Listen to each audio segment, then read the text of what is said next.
Vamos a continuar con el estudio que tenemos para hoy. En la hora que el hermano pues nos ha citado para estar. Y hoy empezamos con el capítulo 9 de Marcos. Marcos capítulo 9, y estaremos hablando acerca de la transfiguración de Cristo. Así que les invito a ir a Marcos capítulo 9, versículo 1 al versículo 13. Marcos 9, 1 al 13. Dice, vamos a leerlo todo y posteriormente vamos a ir tomando parte por parte de este texto. Dice de la siguiente manera: 6 días después, Jesús tomó a Pedro, a Jacobo y a Juan y los llevó aparte. Voy a leer desde el versículo 1, Marcos 9, 1 al 13. Así que leamos en Marcos 9, 1 al 13. Dice de la siguiente manera: También les dijo, de cierto os digo que hay algunos de los que están aquí que no gustarán la muerte hasta que hayan visto al reino de Dios venido con poder. 6 días después tomó a Pedro, a Jacobo y a Juan y los llevó aparte solos a un monte alto y se transfiguró delante de ellos. Y sus vestidos se volvieron resplandecientes, muy blancos como la nieve, tanto que ningún lavador en la tierra los pudo hacer tan blancos. Y les apareció Elías con Moisés, que hablaban con Jesús. Entonces Pedro dijo a Jesús: Maestro, bueno es para nosotros que estemos aquí. Hagamos 3 enramadas, una para ti, otra para Moisés y otra para Elías. Porque no sabía lo que hablaba, pues estaban espantados. El versículo 7 dice: Entonces vino una nube que les hizo sombra, y desde la nube una voz que decía: Este es mi hijo amado, a él oíd. Y luego, cuando miraron, no vieron más a nadie consigo, sino a Jesús solo. Y descendiendo ellos del monte, les mandó que a nadie dijesen lo que habían visto, sino que cuando el Hijo del Hombre hubiese resucitado de los muertos. Y guardaron la palabra entre sí, discutiendo qué sería aquello de resucitar de los muertos. Y le preguntaron diciendo: ¿por qué dicen los escribas que es necesario que Elías venga primero? Respondiendo él les dijo: Elías, a la verdad, vendrá primero y restaurará todas las cosas. ¿Y cómo está escrito del Hijo del Hombre que padezca mucho y que sea tenido en nada? Pero os digo que Elías ya vino y le hicieron todo lo que quisieron, como está escrito de él. El pueblo de Israel tenía la expectativa de que al venir el Mesías se establecería el reino de Dios. Como se ha observado, el concepto del Mesías y el reino de Dios no era bien entendido por los judíos, y los discípulos de Jesús dieron muestra de eso. Juan el Bautizador, como Jesús, venían anunciando el reino de Dios como acercándose. Lo leemos en Mateo en el capítulo 2, en el versículo 3, y Mateo capítulo 4, versículo 17. Jesús se esforzó en explicar a sus discípulos la verdad acerca del Mesías y el reino de Dios. Y enseñó eso a toda la multitud que le escuchaba, y la necesidad de comprometerse seriamente con él y con el evangelio. Lo miramos en Marcos 8:31, la enseñanza de él a sus discípulos, y después a la multitud en Marcos 8:34.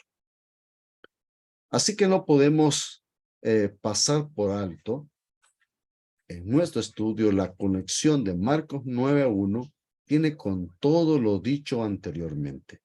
Jesús ha estado hablando a sus discípulos de que aquel a quien Pedro acababa de confesar es el Cristo, sufriría mucho. Y a ellos y a la gente de la multitud les dice que quien quiera ser su discípulo debe negarse a sí mismo y les enseña de la necesidad de perder su vida para salvarla. Pero al mismo tiempo, Jesús continúa hablando de su reino y gloria futura, gloria que compartirá en unión con todos los fieles. Jesús promete a sus discípulos que algunos de los que están allí en la multitud no sufrirán muerte sin antes haber visto el reino de Dios llegado con poder. Eso sucedió poco tiempo después, el día de Pentecostés, que leemos en Hechos capítulo 2. Y entonces, esas personas de esa época estarían vivas y verían cómo el reino de Dios se establecía con poder y verían su crecimiento. Amados hermanos y amigos, la iglesia es el reino. Y a partir de Hechos 2, se nos habla en el Nuevo Testamento que la iglesia, el reino de Dios, como una realidad existente a la cual estaban siendo añadidos quienes se arrepentían y eran bautizados para perdón de los pecados. Marcos nos habla de la manifestación gloriosa de Cristo, de la transformación de Cristo. Marcos capítulo 9, versículo 2 al 8. El texto nos dice en el versículo 2, 6 días después. Esos 6 días después son los 6 días después de que Jesús ha estado enseñando a sus discípulos acerca de su propia identidad, del precio del discipulado y del final glorioso que les aguarda a él y a todos los que creen en él. Escoge 3 de sus discípulos para que le acompañen y dice Marco, a un monte alto. No se nos dice cuál monte alto es ese.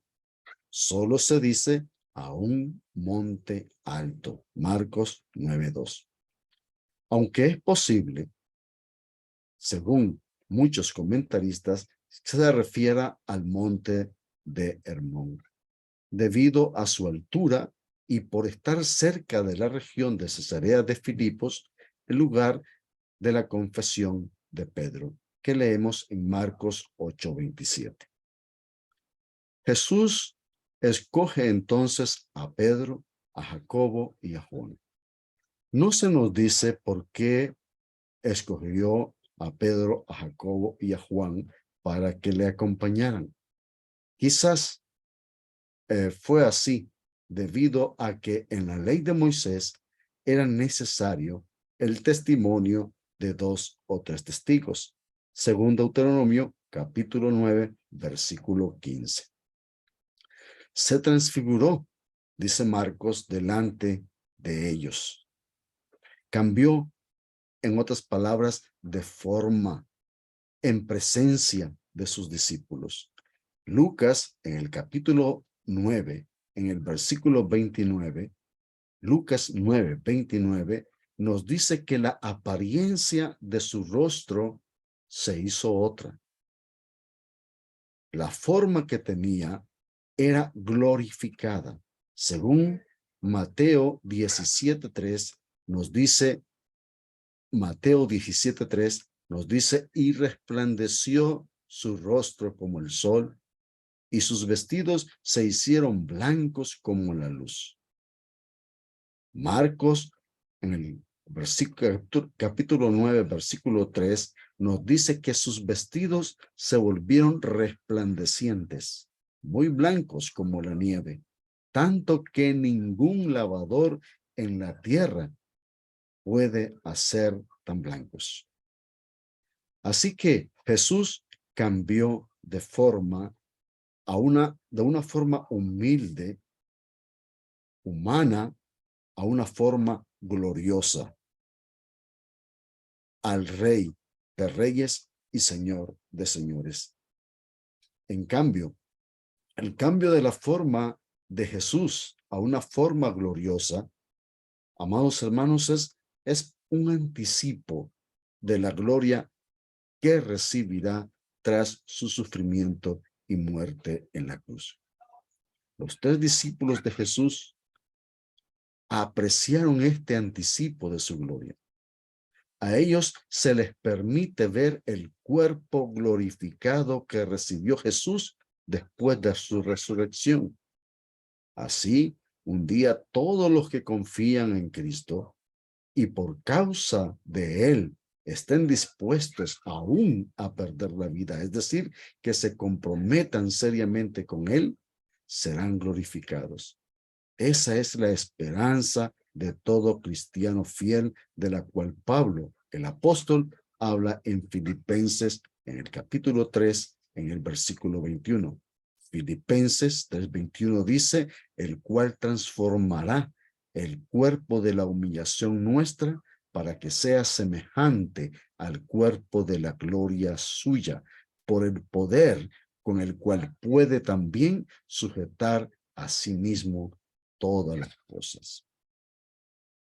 Se nos dice en Marcos, en el capítulo 9, en el versículo 4, que Elías y Moisés aparecieron allí hablando con Jesús. Lucas 9:31 nos dice que aparecieron rodeados de gloria y hablaban de su partida, que iba Jesús a cumplir en Jerusalén, es decir, de su muerte, de su sacrificio en Jerusalén por nosotros.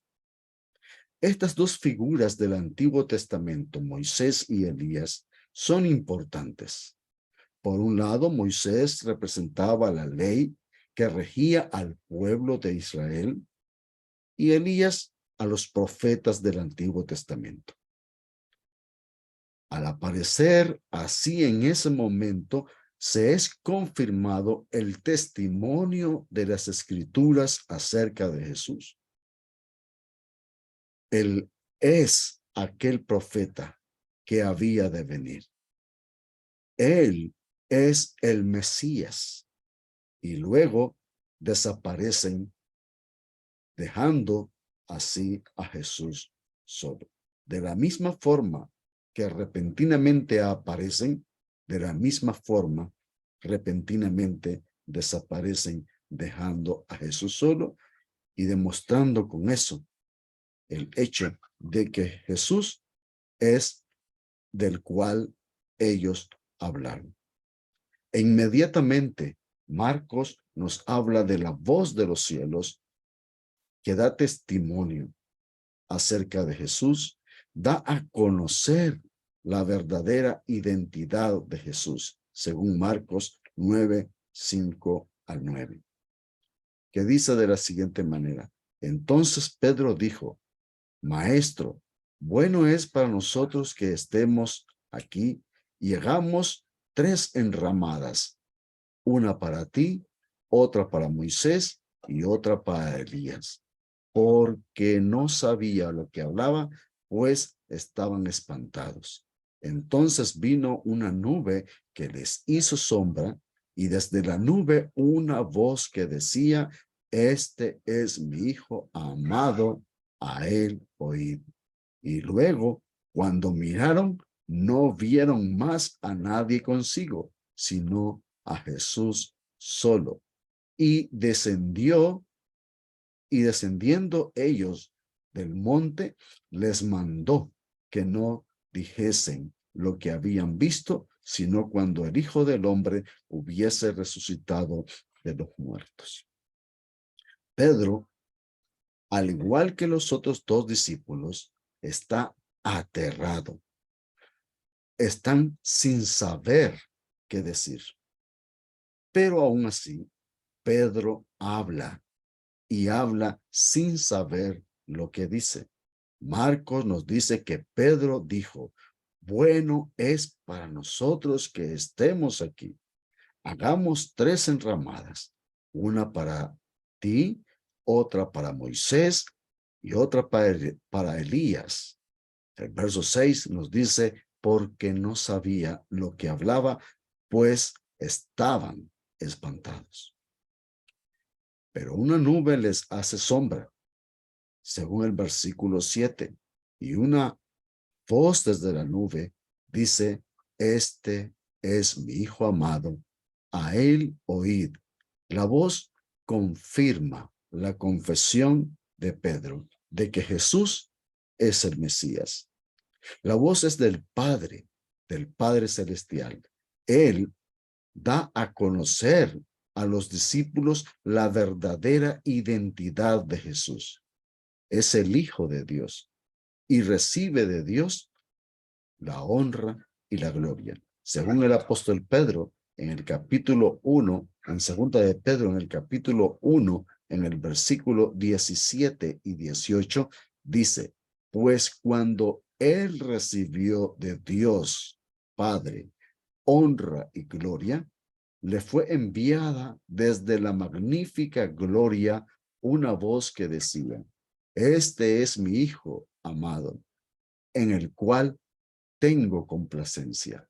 Y nosotros oímos esta voz enviada desde el cielo cuando estábamos con él en el monte santo.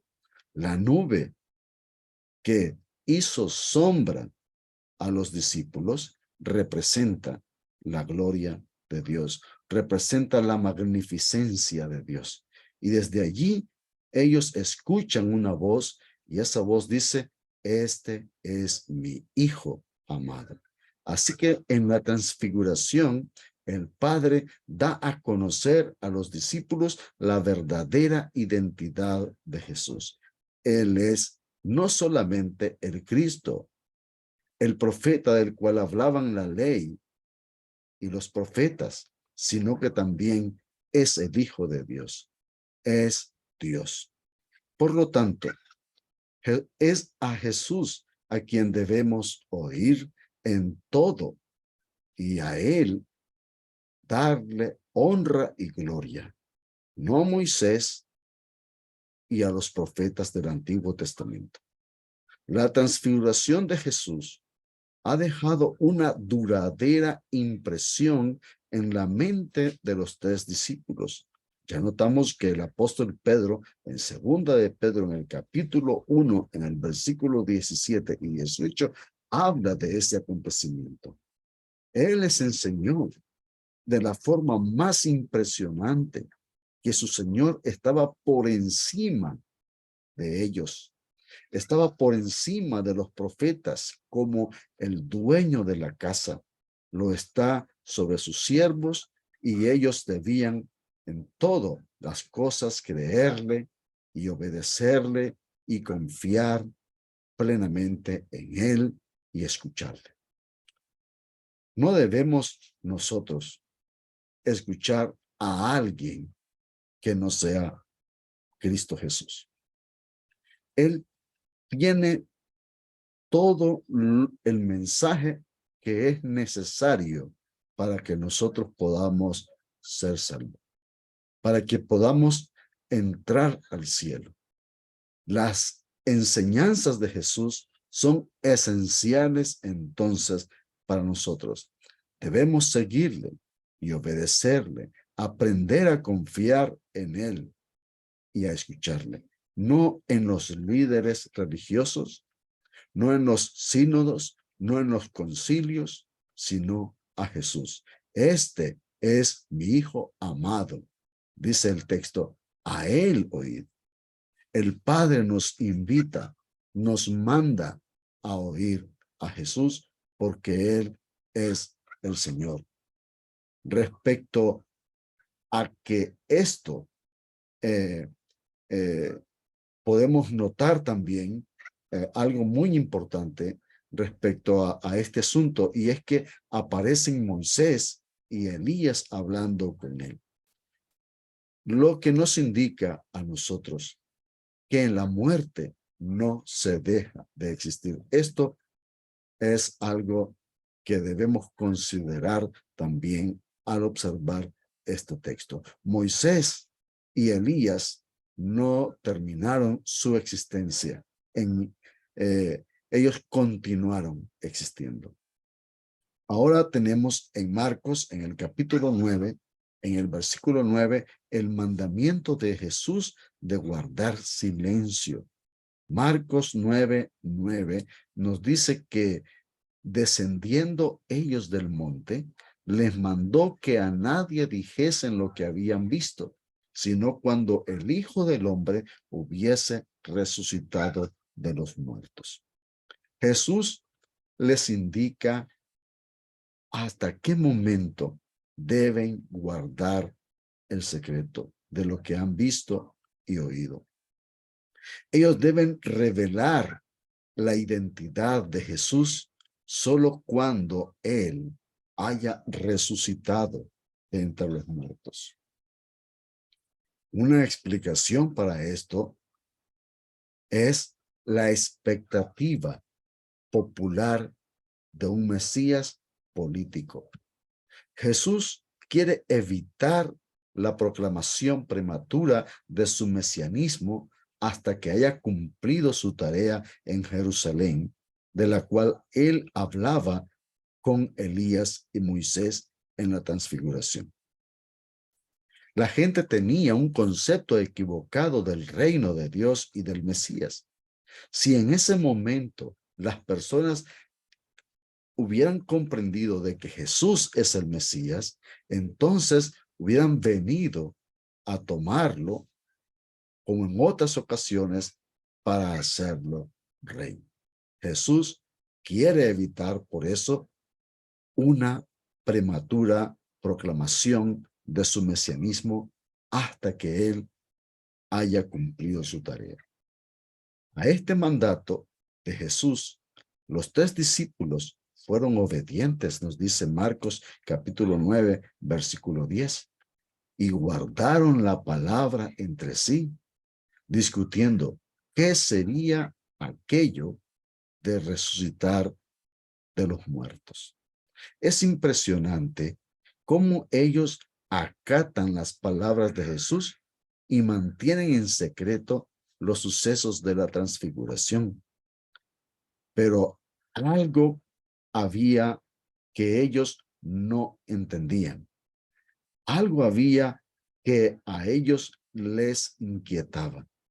Ellos estaban discutiendo entre sí. ¿Qué significaría lo de resucitar de entre los muertos? Es la cuestión que ellos no entendían. Esto nos lleva a nuestro siguiente asunto, la cuestión sobre Elías que leemos en Marcos en el capítulo 9, en el versículo 11 al 13. En el versículo 11, vemos a ellos, de que ellos preguntan a Jesús diciendo, ¿por qué dicen los escribas que es necesario que Elías venga primero?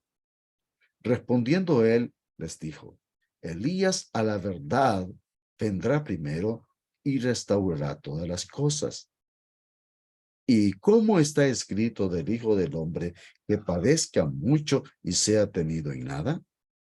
Pero os digo que Elías ya vino y le hicieron todo lo que quisieron, como está escrito de él. En el versículo 11, vemos que le preguntan a Jesús.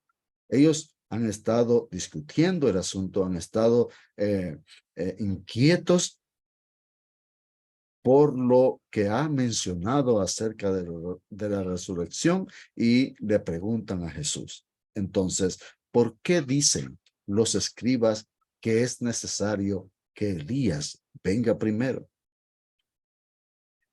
¿Por qué ellos hacen esta pregunta? ¿Cómo surge esto? Ellos debatían entre sí sobre la resurrección, porque Jesús habla acerca de la resurrección. Eso, para la mentalidad judía, es un evento que sucedería al final de los tiempos. No ahora, no en ese momento. Si Elías ha de venir primero y el reino de los cielos vendría en esa época y la resurrección se efectuaría, entonces, ¿dónde encajaba la profecía de Elías que los escribas decían? Malaquías capítulo 4, versículos 5 y 6. He aquí, yo envío al profeta Elías antes que venga el día de Jehová, grande y terrible. Él hará volver el corazón de los padres hacia los hijos y el corazón de los hijos hacia los padres. No sea que yo venga y hiera la tierra con maldición.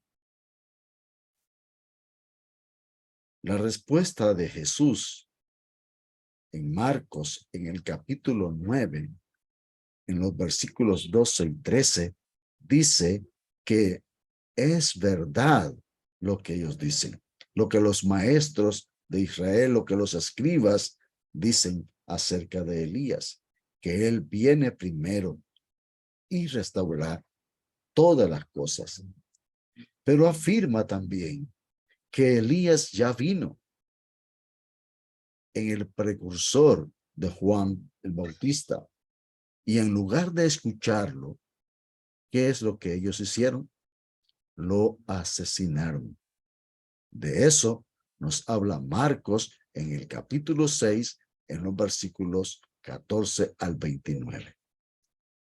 Así también sucederá con el Hijo del Hombre.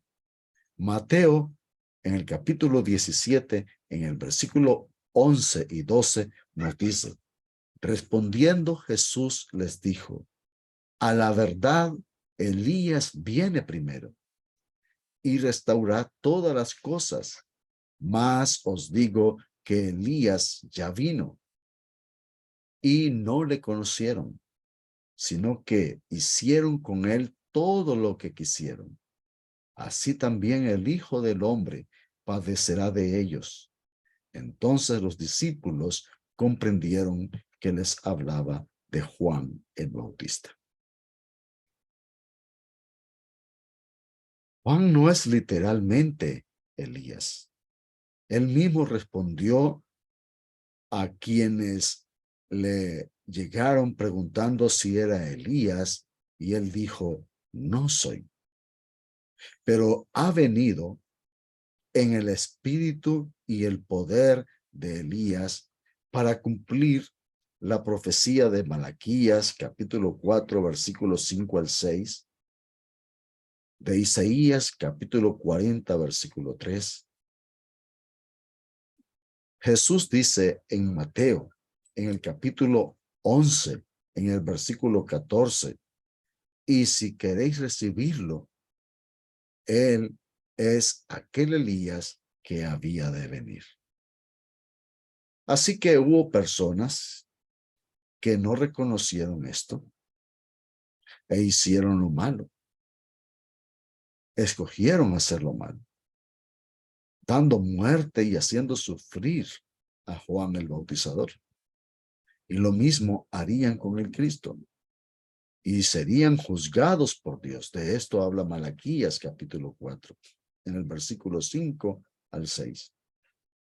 Pero no todos caerán bajo el juicio condenatorio del Señor. Eso es el día grande y terrible del Señor. Porque otros sí aceptaron a Elías, a Juan el Bautista como Elías, y creyeron que Jesús es el Mesías, el Salvador del mundo. En conclusión, la cuestión más importante que nos concierne a todos nosotros no es tanto qué dice el hombre o el pastor, qué piensa la iglesia o el concilio, que mucha gente le presta atención a eso. La gente religiosa, la gente que dice estar siguiendo a Cristo, le prestan mucha atención al pastor, a la enseñanza de la iglesia, a los concilios. La enseñanza para nosotros es que debemos prestar atención a lo que dice Cristo. A Él debemos oír. Él nos aclara todo. Él nos explica todo. Él nos dice todo lo que nosotros necesitamos saber para alcanzar la vida eterna. Él nos quita las dudas, nos aclara todo. Así que en Él debemos permanecer y confiar. A Él debemos mirar. Amados hermanos, Él nunca nos fallará, nunca nos decepcionará y nunca, nunca, nunca, nunca nos extraviará. Él nos enseñará el camino que lleva al cielo, a la vida eterna, juntos con el Padre, para que podamos permanecer con Él. Gracias por su atención. Que el Señor les bendiga.